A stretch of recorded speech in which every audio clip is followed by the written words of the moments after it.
All right. Let's see what movies are in theaters this week, huh?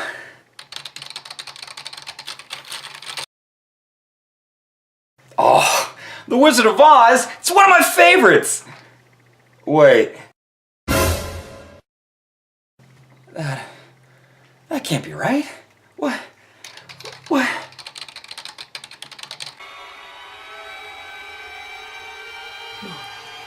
Go.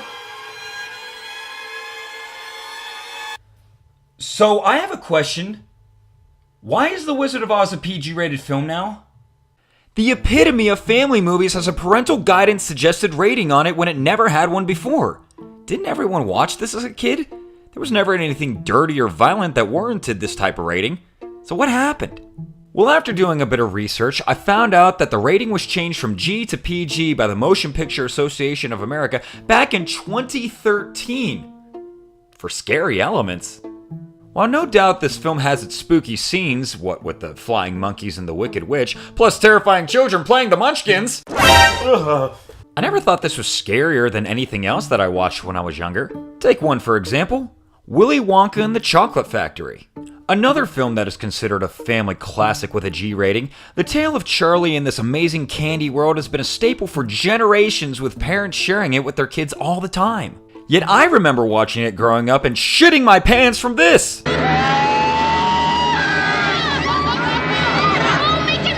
Oh, no, not again. Planet of the Apes? Take your stinking paws off me, you damn dirty ape! G-rated. 2001 A Space Odyssey? Flying around in space with a murdering computer system? G-rated. The Sound of Music? Nazis! Friggin' Nazis! G-rated. From what I've seen, none of these films have had their ratings changed. What about examples from the biggest family film company of them all?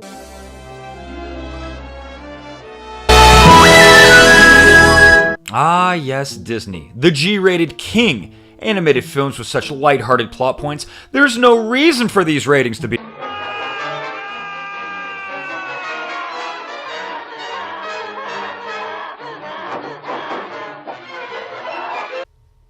Dear Lord.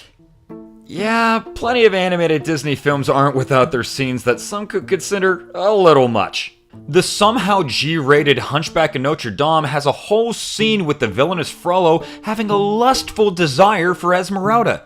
He says she should be sent to hell to control his urges. Missed that one, didn't you guys? Have a good night's sleep tonight, kiddies. So you're telling me the MPAA said that a bunch of talking trees throwing apples is worth a PG rating, but this right here isn't? They don't seem to understand what justifies these type of ratings. A little history lesson for you then. Oh, hush. To combat filmmakers creating anything for any audience, the MPAA produced the first rating system in 1968 with the ratings G, M, R, and X. G for general audiences, M for mature audiences suggested, R for under 16 must have a guardian, and X which you must be over 16 to see. No exceptions. After a few changes, the rating system went to G, staying the same, M turning into PG, R for people under 17 must have a guardian, and X changed to NC-17, no one under 17 allowed. You got all that? But what's missing here? In 1984, 2 films were released with a PG rating, so parents thought it was alright to take their kids. Unfortunately,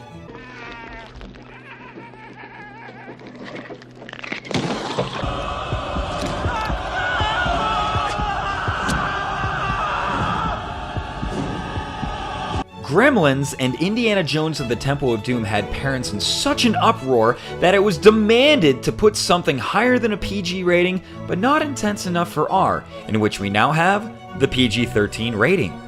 So that brings the question, are kids being sheltered from inappropriate content more than they used to be back then? Well, yes and no. Something changed in the grand scheme of what is considered inappropriate. Before, parents were upset more about violence than sexual content. You could show nudity in plenty of films and just have a PG rating. Recently, that's kind of switched.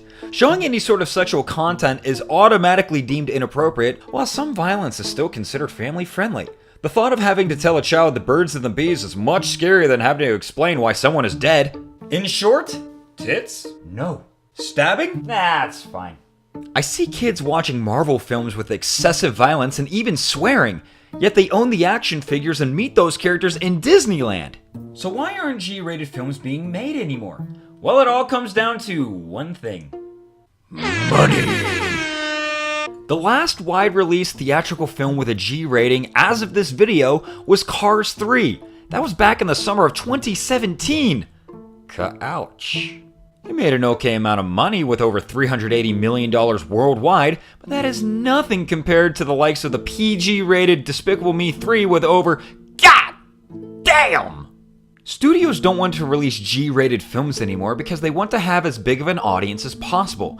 Doing this involves not scaring away viewers like teenagers who would view a lower-rated film as pretty childish. At the same time, though, the MPAA isn't as lenient as they used to be with many of these types of films. Finding Dory was rated PG for mild thematic elements. I personally saw no reason for this not to be a G-rated film. I saw nothing here that I wouldn't let a kid watch, unlike... I always think of the old Muppet films from the 80s and 90s with plots like Living in the City and even pirates involving death. Those ratings were never touched, because even though humans did something bad, there was a puppet to make sure it was kept light. So are studios making real family-friendly content for people out there? Not really, or at least not as much as they did before because money. But is the MPAA getting too critical with its ratings? I believe so. Times have changed for what is and isn't bad for your kids, and I think the MPAA is a little harsh in their rating system, believing that kids can't differentiate fantasy aspects and reality. I remember in grade school, to have a movie day, it had to be a G-rated film in order to not have parent permission.